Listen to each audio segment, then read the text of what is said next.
सच्चिदानन्दरूपाय विश्वोत्पत्त्यादिहेतवे तापत्रय विनाशाय श्रीकृष्णाय वयं नुमः। बंसी विभूषितकरानवनीरदावाद पीताम्बरादरुणबिम्बफलाधरोष्ठाद पूर्णेन्दुसुन्दरमुखादरविन्दनेत्रात् कृष्णात् परं किमपि तत्त्वमहं न जाने। अकारण करुणा कर करुणा वरुणालय जगन्नियंत भक्त वांछा कल्पतरु।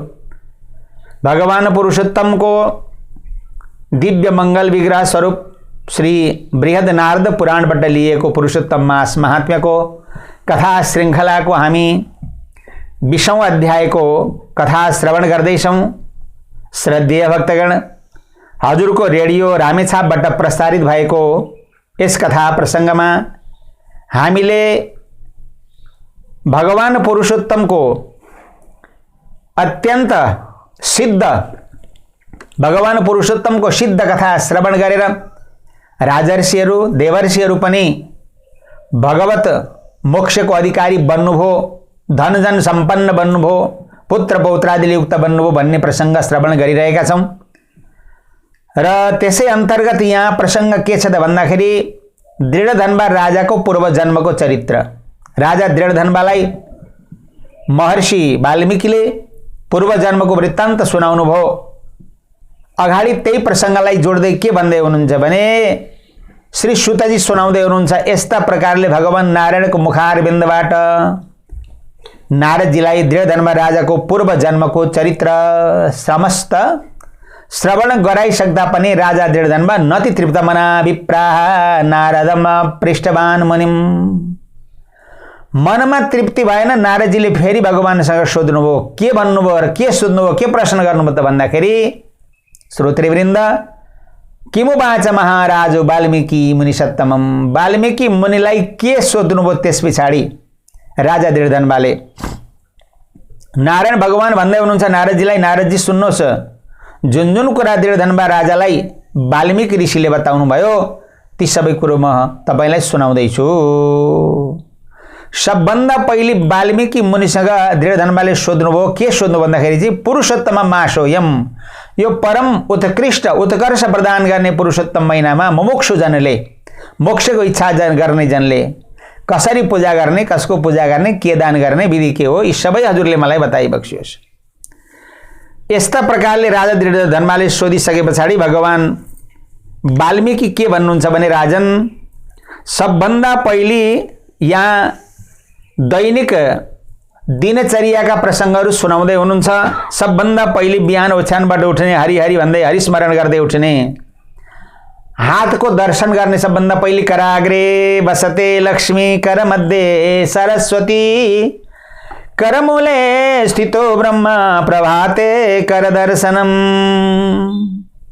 कर दर्शन गर्ने, मेरा हातको मध्यमा समस्त देवताहरू बस्नु भएको छ, त्यस्ता देवताहरूलाई म नमस्कार गर्छु भन्दै हातको दर्शन गर्ने, पृथ्वीमा पाउ राख्ने, हैन, पृथ्वीमा पाउ राख्दा पनि मन्त्र जप्दै पृथ्वीमा पाउ राख्ने, समुद्र बसने देवी पर्वतस्तन मण्डले विष्णुपत्नी नमस्तुभ्यम पादस्पर्शम क्षमस्व मे। म पादस्पर्श गर्दैछु, मेरा चरणलाई हजुर माथि राख्दैछु, मलाई क्षमा गर्नुहोस् भनिकन यस्ता प्रकारले बताउने। ब्रह्म मुहूर्तमा उठ्ने, परब्रह्म चिन्तन गर्ने, त्यस पछाडि गएर अलिक गाउँदेखि अलिक परतिरपट्टि गएर जहाँ शौचालयको सुविस्ता छ। अब पहिलेको समयमा त गाउँदेखि बाहिरपट्टि कतै जानु पर्थ्यो जङ्गलतिर, अहिले त घर घरमै शौचालयहरू छन्। शौचालयको पनि एउटा नियम छ, वर्षक बिहान उत्तरपट्टि मुख फर्काएर बेलुका दक्षिणपट्टि मुख फर्काएर शौच मल त्याग गर्नुपर्छ भन्ने यस्तो नियम छ। अब ती सबै सुविस्ता नमिल्लान्, दक्षिणपट्टि पिठौँ फर्काएर उत्तरपट्टि मुख फर्काएर शौचाचार गर्नुपर्दछ। त्यस्तो प्रकारको शौचालयको निर्माण गर्नुपर्दछ श्रोतृवृन्द। त्यस पछाडि गएर मुखलाई बन्द गरेर त्यस बीचमा शौच मल त्याग गर्ने समयमा थुक्नु पनि हुँदैन, कुनै प्रकारको बात गर्नु पनि भएन। त्यस पछाडि मल त्याग गरिसक्ने, शौच हुने। त्यस पछाडि आएर मृत्तिका मृज्जलाभ्याम शरीरम विमृज्यात् भनेर वैदिक मन्त्रले पनि हामीलाई शुद्धाशुद्धिको बारेमा वर्णन गर्नुभएको छ।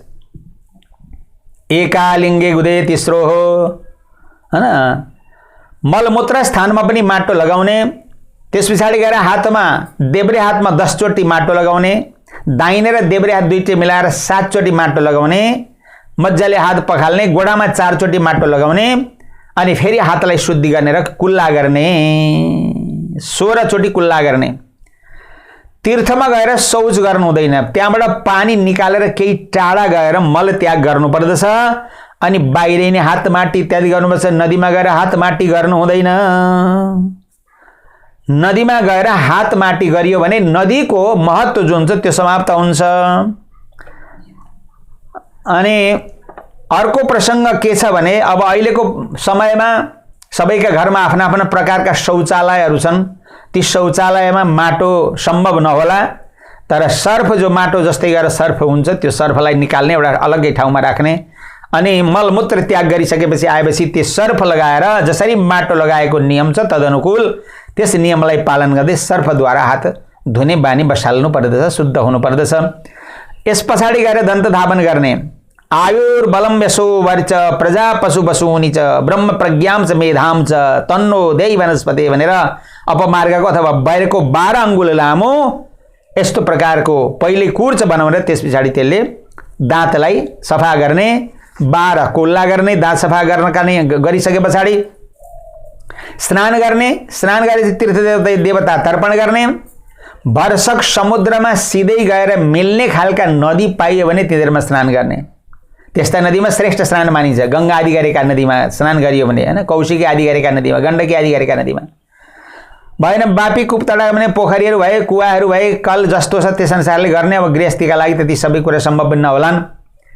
भएअनुसार गर्ती तीर्थमा गएर स्नान गर्ने, पवित्र नदीमा गएर स्नान गर्ने, अनि पवित्र लगाएका हातले आचमन गर्ने। आचमन गर्दा लगाएको पवित्र उच्छिष्ट मानिँदैन, जुठो मानिँदैन। बाँकी अर्थोक भोजन इत्यादि गर्दा लगाइयो पवित्र भने त्यो पवित्र जुठो हुन्छ, त्यो अपवित्र हुन्छ, त्यसको भने फेरि काम आउँदैन। त्यस पछाडि गएर आचमन गर्ने, तिलक लगाउने, गोपी चन्दनले ऊर्ध्वपुण्ड लगाउने अथवा त्रिपुण्ड जे लगाइन्छ आफ्ना इष्टदेव अनुसारको, आफ्नो सम्प्रदाय अनुसारको। त्रिपुण्ड भए पनि ऊर्ध्वपुण्ड भए पनि बीचमा जग्गा राख्नु पर्दछ। बीचमा खाली ठाउँ राखेर भने चन्दन ऊर्ध्वपुण्ड लगाउनु पर्दछ। बिना छिद्रम त तत्पुण्डम सुन पाद समम विदु। छिद्र बिनाको जुन ऊर्ध्वपुण्ड छ त्यो छिद्र बिनाको ऊर्ध्वपुण्ड सुन पाद समान मानिएको छ। त्यसकारणले गर्दाखेरि छिद्र भएको ऊर्ध्वपुण्ड लगाउनु पर्दछ। विशेष गरेर ऊर्ध्वपुण्ड नै विधान गरेको छ धर्मशास्त्रले। सेतोले ज्ञान प्रदान हुन्छ र पहेँलोले परम प्रोक्तम मम वश्यकरम नृणाम पीतम सर्वमिदम प्रोक्तम अन्यस्तु परिवर्तित। पहेँलो र सेतो लगाउने, अरू रङका ऊर्ध्वपुण्ड इत्यादि तिलक धारण गर्न मना गर्दछ धर्मशास्त्रले। शङ्ख चक्र पनि धारण गर्नुपर्दछ। शङ्ख चक्रादिकम धार्यम गोपी चन्दन मिश्रया सर्वम पावक्षयकरम पूजाङ्गम परिकृतम। शङ्ख चक्र धारण गर्ने, जसले आफ्ना बाहुमा शङ्ख चक्र धारण गरेको छ त्यो मर्त्य होइन, त्यो साक्षात भगवानको स्वरूप हो। यस्तो प्रकारको आफूले पूर्व अवर जन्ममा गरेका समस्त पापहरू नाश हुन्छन्। के भन्नुहुन्छ भनेदेखि चाहिँ वेदनाथ पुराणकार भगवान वेदव्यासजी शङ्ख चक्रादि चिह्नानि यो धारयति नित्यशः नारायण उदयुधरे नित्यं चिन्नितो यस्य विग्रहे पापकोटियुतस्यापि तस्य किं कुरुते यमः। भगवान नारायणका शङ्ख चक्र धारण गरेका व्यक्ति ती व्यक्ति सामान्य मनुष्य होइन, साक्षात भगवान नारायणको स्वरूप हो। यमराजले त्यस्ता प्रकारका शङ्ख चक्र धारण गर्ने व्यक्तिलाई कुनै पनि प्रकारले दण्ड दिन सक्दैनन्, यमराजले दुःख दिन सक्दैनन्। त्यस पछाडि गएर प्राणायाम गर्ने, सन्ध्यावन्दन गर्ने, नक्षत्र हुँदाहुँदै तारा हुँदाहुँदै बिहानको सन्ध्या गर्नु अत्यन्त उत्तम मानिन्छ। गायत्री मन्त्रको जप गर्ने। यस्ता प्रकारले अञ्जली बाँधेर हे भगवान जे जस्तो सन्ध्यावन्दन मैले जाने, आफूले जाने अनुसारको सन्ध्यावन्दन गरेर हजुरका श्री चरणारविन्दमा म समर्पण गर्दैछु भनिकन भगवानका श्री चरणारविन्दमा लगेर समर्पण गरिदिने। सन्ध्यावन्दन समाप्त गरिसके पछाडि है ना, राम्रो सुन्दर गोबरको चतुष्कोण मण्डल तयार गर्ने, चारपटे वेदी बनाउने, अष्टदल लेख्ने, तण्डुलको अथवा गोधुम चामलका पिठाले अथवा गहुँका पिठाले सुन्दर रङ्गवल्ली गर्ने, रेखी लगाउने, त्यस पछाडि त्यहाँ कुनै भए फुटेको टुटेको नभएको कलश स्थापन गर्ने त्यो मण्डलमा त्यो वेदीमाथि, अनि शुद्ध तीर्थजल लगाउने, राम्रो माने कलशमा आँपका पत्ताहरू लगाउने, बरपिपलका पत्ताहरू लगाउने, पञ्चपल्लव लगाउने, सर्वौषधि लगाउने, पञ्चरत्न इत्यादि लगाउने, अनि कलशको प्रार्थना गर्ने। कलशस्य मुखे विष्णु कण्ठे रुद्रसमाश्रितः मूले तत्र स्थितो ब्रह्मा मध्ये मातृगणा स्मृता भनेर कलशको विधिवत पूजा गर्ने। कलशको मुखमा भगवान विष्णु बसेको छ, कण्ठमा रुद्र हुनुहुन्छ, अनि यस्तै प्रकारले समस्त देवताहरू प्रत्येक कलशका अङ्गमा बस्नु भएको हुनुहुन्छ। यस्ता कलशको ध्यान पूजा अर्चना वन्दना इत्यादि गर्दै गर्दै कलशको पूजा गरेर त्यो कलशमा गंगा गोदावरी चैव कावेरी च सरस्वती, गंगा गोदावरी कावेरी जस्ता सुन्दर पवित्र नदीको जल यिनी कलशमा आएर पूर्ण भएका छन् भने यस्तो प्रकारको आफ्नो मनमा ध्यान गर्ने। सबैतिरका तीर्थको जल ल्याएर लगाउन सकिएन, भ्याइएन भने पनि ती जुन जल लगाइएका छन् तिनी जलमा समस्त तीर्थको आह्वान गर्ने। त्यस पछाडि त्यो कलशको माथिपट्टि थाली राख्ने र त्यहाँ राधा सहित भगवान श्रीहरिको, लक्ष्मी नारायणको अथवा राधा कृष्णको सुन्दर सुनको अथवा चाँदीको प्रतिमा बनाउने र त्यो प्रतिमा पुरुषोत्तम भगवानको प्रतिमा बनाएर त्यहाँ माथि राख्ने, विधिवत पूजा गर्ने, हैन। त्योभन्दा पहिले अग्नि उत्तारण गर्ने र प्राण प्रतिष्ठा गर्ने। जबसम्म प्राण प्रतिष्ठा गरिँदैनन् त्यो धातु नै रहन्छ। प्राण प्रतिष्ठा गरे पछाडि मात्रै त्यो प्रतिमामा भगवानको वास हुन्छ। यसै कारणले संसार सागरे मग्नम उत्तारति यो ध्रुवम को न सेवेत तम लोके मर्त्यो मरण धर्मवान। यस्तो प्रकारले भगवान राधा सहित पुरुषोत्तम भगवानको विधिवत सेवा पूजा गर्नेवाला व्यक्ति यो संसार सागरमा, हैन, संसार सागरमा जन्मिएका व्यक्ति यदि मने भगवान पुरुषोत्तमको सेवा नगरिकन आफ्नो जीवन आयु समाप्त गर्दछ भने त्यो जीवन रहँदैन। पुनर्ग्रामा पुनर्वित्तम पुनः पुत्रा पुनर्गृहम, धन सम्पत्ति पुत्र पौत्र आदि पत्नी इत्यादि बार बार पाइन्छ, तर शरीर बार बार पाइँदैन। यसर्थ भने शरीरको संरक्षण सम्वर्धन गर्ने काम गर्नुपर्दछ।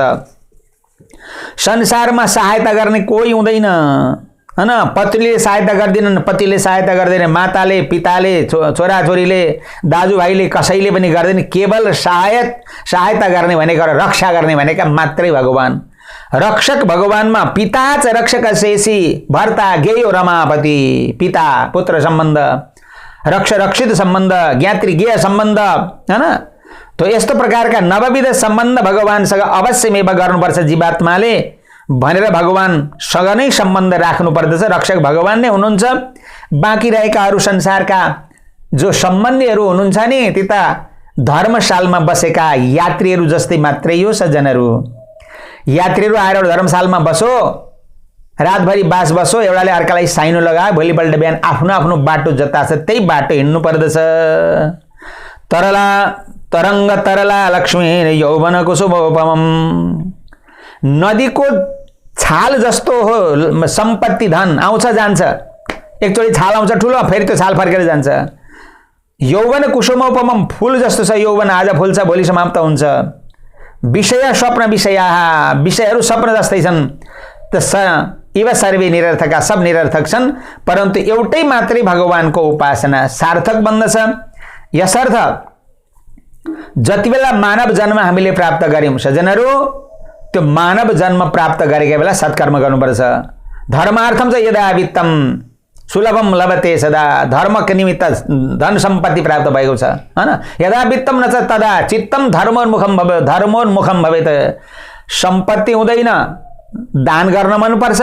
सम्पत्ति भएकोलाई चित्तले दान गर्न मान्दैन। सम्पत्ति पनि छ माने चित्त पनि भयो, वित्त पनि दुईटै भयो, परन्तु सत्पात्र पाइँदैन। दान गर्ने सत्पात्र व्यक्ति पाइँदैन। यसकारणले सत्पात्र व्यक्ति पाएका बेला र चरित्रवान शरीर प्राप्त भएका बेला विचार गरेर धर्म कर्म गर्नुपर्छ। बुद्धिमान पुरुषले यदि यो समय यसैले नि बित्यो भनेदेखि हाम्रो जीवन फेरि निरर्थक बन्दछ।